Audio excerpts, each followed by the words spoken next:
As WBBM marks 100 years on the air, we've been digging through the archive where our Josh Liss stumbled upon a 1980 interview with George Halas, the Bears' legendary founder and owner. Today we've got the first part of our series in the words of George Halas. It's July 24th, 1915 in Chicago. The SS Eastland is docked along the river ready to ferry passengers. A 20-year-old George Halas, the future co-founder of the NFL, has a ticket. And it so happened that I was delayed at home, so I missed the first boat, but I was going to catch the second. When I arrived at the dock, why, there was the Eastland, turned over on its side, and many hundreds died in there. I was scheduled for that particular boat at that time. 844 passengers and crew members died when the Eastland tipped over. Why was Halas going? A company picnic and a baseball game. Only a stroke of brotherly luck, he once explained, kept him away from the Eastland disaster. My brother Frank insisted I go up and say a prayer or two before I departed for Michigan City. Then he sent me out, "All right, kid, have a good day. Hit a home run for me." And that caused me to be late. Halas was working a summer job for Western Electric, 5 years away from co-founding the Decatur Staleys, the future Chicago Bears. Halas told the story in 1980, recently unearthed from the WBBM archives. Josh Liss, News Radio WBBM. You can listen for more memories from our archives each week as WBBM celebrates 100 years on the air. As WBBM celebrates 100 years on the air, Josh Liss joins us with another episode of the archival series In the Words of George Halas. It's the summer of 1919, and a 24-year-old George Halas is still struggling to hit a curveball. Well, I thought I was ready for the big leagues again the next spring, but the Yankees got Babe Ruth to play right field. That left me out, which was apparently was a very fortunate thing for me. Halas wound his way up through the minor leagues to play 12 games in right field for the Yankees. Months later in 1920, New York acquired Ruth, and Halas moved on to coach football for the first time with the Decatur Staleys. Beat out by the Babe and chewed out by Ty Cobb when some of Halas's teammates convinced him to talk trash to the ornery outfielder. He dropped the bat and then came over to the bench. He said, "Youngster, I'll see you after the game." I thought we were going to have a little scuffle. So George Halas and Ty Cobb are about to fight? Turns out Cobb wasn't as violent as his autobiographer once wrote. Gee, what a man, what a gentleman he was. Instead of getting on me, he just stuck out his hand and said, "Kid, I like your enthusiasm, but just direct it properly." Cobb held the all-time hits record when he died, and for 59 years, Halas was the NFL's winningest coach until 1993, 10 years after his death. And they never did trade punches. Halas says he and Cobb became friends. Josh Liss, News Radio WBBM. In the latest episode of the WBBM archival series, In the Words of George Halas, WBBM's Josh Liss tells us about Halas's time with the Decatur Staleys and the financial hardship that helped him acquire the franchise that would become the Chicago Bears. Baseball wasn't going to pay the bills in early 1920. George Halas needed a job. His Yankees career over at 25. His time with the Hammond, Indiana All-Stars football team was up. Halas, a three-sport standout at Crane High and the University of Illinois, would come home. Well, I first got a job with the CB&Q Railroad as an engineer.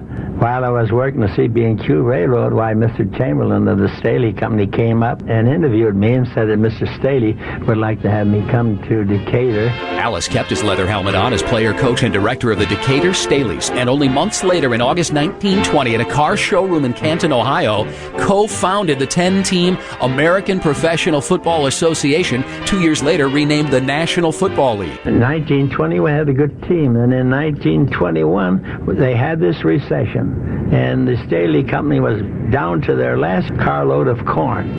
Gene Staley ordered Halas to meet him in his office. He said, "I want you to take the team, take it to Chicago," and he also gave me $5,000 as seed money to get started. That $5,000 Staley gave Halas is worth over $80,000 today. The Bears franchise valued at over $6 billion. Josh Liss, News Radio WBBM. Today we debut part 4 of the ongoing series, In the Words of George Halas. WBBM's Josh Liss takes us back to the 1920s when Halas convinced the biggest college star of the era to join him. George Halas's Bears are up and running in 1925. but need a star player to help put the NFL on the map. Without a draft, Halas had to recruit the best available, the University of Illinois' Red Grange. I did write to Red, and I never heard from him. And then all of a sudden I got a call from C.C. Pyle, who was a movie theater owner in Champaign. And he had talked to Red, and they made some sort of an agreement so that he became the man to talk to. Halas cut a deal with a movie theater owner to pay Grange a record $100,000. In today's bucks, about $1.8 million for a one-year deal. Of course, there were a lot of negotiations, and we did come to terms. Only 10 days after his last college game, Grange debuted in front of 36,000 in Chicago, over 70,000 in New York days later. Grange and Halas' 1925 Barnstorming tour put the NFL in business. He was truly a great player, not only on offense, but on defense. He was excellent. Halas told the story in 1980, recently unearthed from the WBBM archives. Josh Liss, News Radio, WBBM. WBBM's Josh Liss returns today with part 5 of the archival series In the Words of George Halas, featuring a decades-old interview with the former Bears owner. George Halas paid superstar Red Grange a record $100,000 to help popularize the Bears and the NFL in 1925, and Grange wanted more. He'd start the rival American Football League in 1926 and suffer a career-changing knee injury. Yeah, that was unfortunate. Consequently, that league did fold, and Red Grange did come with us with the Bears again. The galloping ghost would never run the same, returning to Halas' Bears from 1929 to 34, but on the other side of the football. We used him mainly on defense at that time. That's where he was superb, because he didn't have that cutting power. A Wheaton native, Grange, and a Chicago native, Halas, won 2 NFL titles together for their hometown team. His natural coverage was to cover the right end, but he was able to keep an eye on the left end as to what his path was. So he could anticipate whether or not there were going to be crossing ends, which was the greatest pass play back in those days. Grange would even help Halas as a backfield coach and assistant for 3 more seasons in the 30s. And in 1963, they joined forces one last time as charter members of the Pro Football Hall of Fame. Josh Liss, News Radio, WBBM. In the latest edition of the WBBM archival series In the Words of George Halas, we hear about the former Bears owner and founder's Barnstorming tour.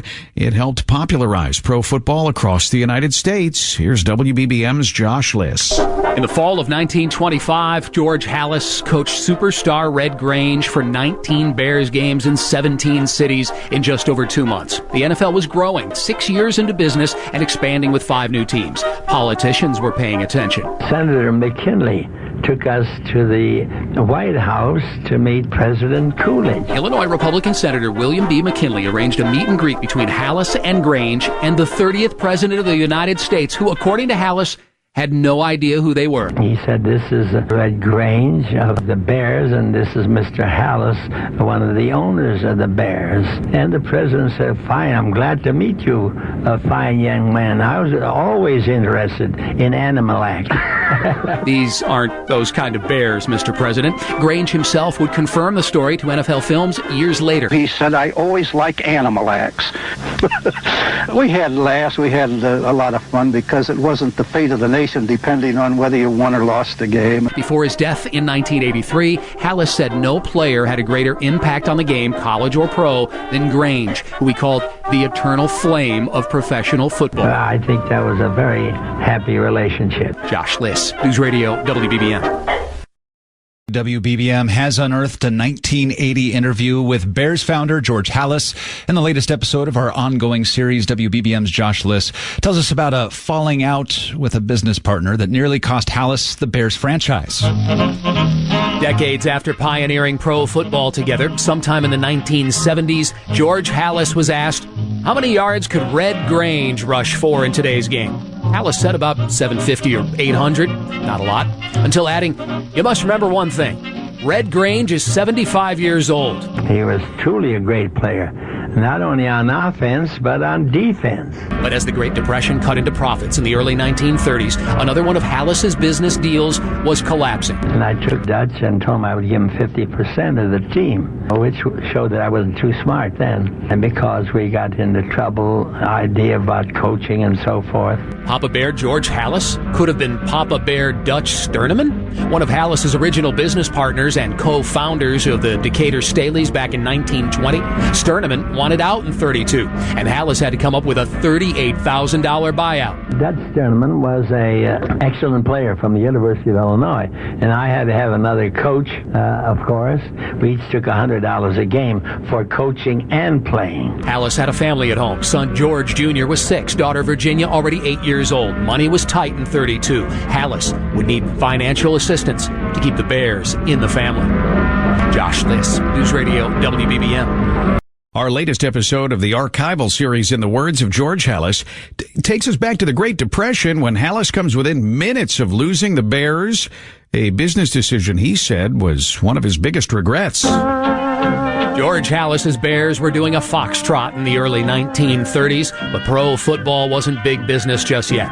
Original partner Dutch Sterneman wanted out, and Halas had to rustle up a $38,000 buyout, paid in installments, or risk losing the team. It was all paid up with the exception of $5,000, and I couldn't raise that anywhere. The Big Depression was on. Couldn't make a loan at the bank. Our friends were strapped. About 20 minutes before the time was up, Mr. C.K. Anderson, the president of the First National Bank of Antioch, called. And he asked me if I needed anything, and I told him yes, I needed $5,000 desperately. He said, well, come over to the office, which I did. I broke all speed records, and he did give me the money, the check for $5,000, and I was within 4 or 5 minutes of the time limit that was set.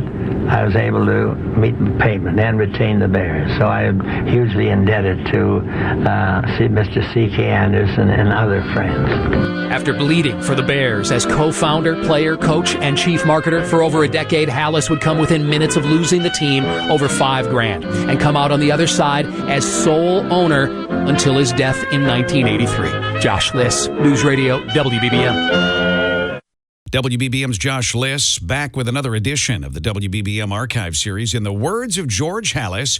In this episode, Halas discusses what he calls his biggest Bears disappointment, being outmaneuvered by the Giants on a frozen field in the 1934 championship game.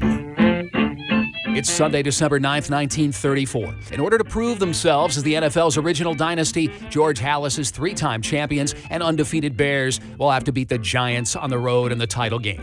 Except an early December storm provides the biggest plot twist. The day before, we practiced in the polo grounds, and we practiced in mud. But during the night, a northeaster came in, and it froze the ground solid. On a slippery field, the Bears take a 10-3 halftime lead, while a New York assistant is racing back from nearby Manhattan College with sneakers for the Giants players. The equipment manager went out and got some gym shoes. And they put the gym shoes on, and they had good, solid footing, whereas we were slipping with our cleats. While the Giants get a grip, a desperate Halas orders his Bears to bend the rules. So I told the players, step on their toes, but that never worked out. We couldn't get close to them.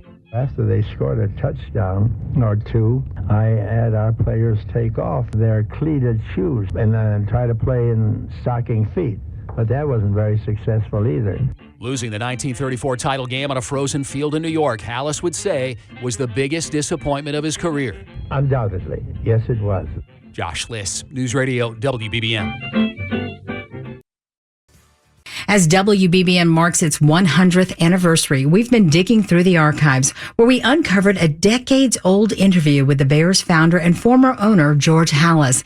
In the latest episode of our series, In the Words of George Halas, WBBM's Josh Liss tells us about the team's innovative offense immortalized in the Bears fight song when it was written way back in 1941.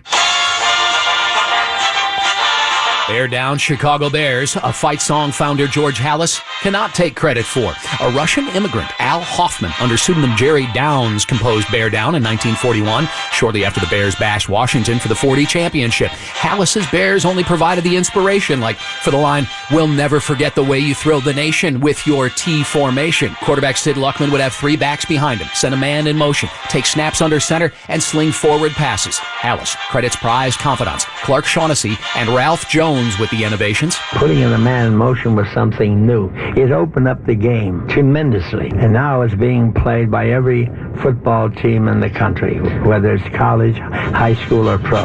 With Halas's obsessive preparation and offensive advisors Shaughnessy and Jones, the Bears used the T formation to beat the Redskins in what is still the biggest blowout ever in an NFL game, 73-0. It at least brought to their mind what we had in mind for the game, how we were going to beat them, using every method we knew to keep them interested. By 1946, Luckman won 4 titles, and Halas and Jones and Shaughnessy wrote the actual book, The Modern T Formation with Man in Motion.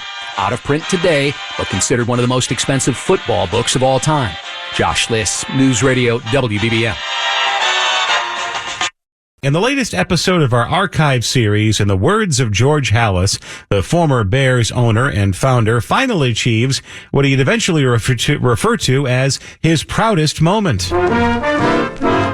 December 8th, 1940. George Halas's Bears bash Washington in the championship game 73-0. A gracious Halas extends a hand to losing quarterback Sammy Baugh. I said, "Well, tough luck, Sam." He said, "Tough luck, nothing." I said, "Well, the fact that that pass was dropped for a touchdown would have tied the score." He said, "So what? The game would have been 73-7. No NFL coach used film or detailed scouting reports on opponents until Halas, whose Bears adjusted from losing to Washington only weeks earlier, 7-3. We started off with a couple of special plays to test the Washington Redskins defense. And when we realized that there was the same defense as we played before, we were really prepared for it. That was a great thrill, and we knew we were in. Future Hall of Famers Sid Luckman, George McAfee, and Bulldog Turner all found the end zone. 11 Bears touchdowns and almost no more footballs. They usually bring out 7 new footballs for the game, and we used all those up by kicking the point after touchdown into the stands, and we're down to the last one. With the game in hand, Halas displayed his famous combination of confidence, sportsmanship, and frugality. By having his Bears run pass plays for extra points on their last 2 touchdowns, they'd only complete 1, or else the NFL's biggest ever blowout would have been 74-0. Josh Liss, News Radio WBBM.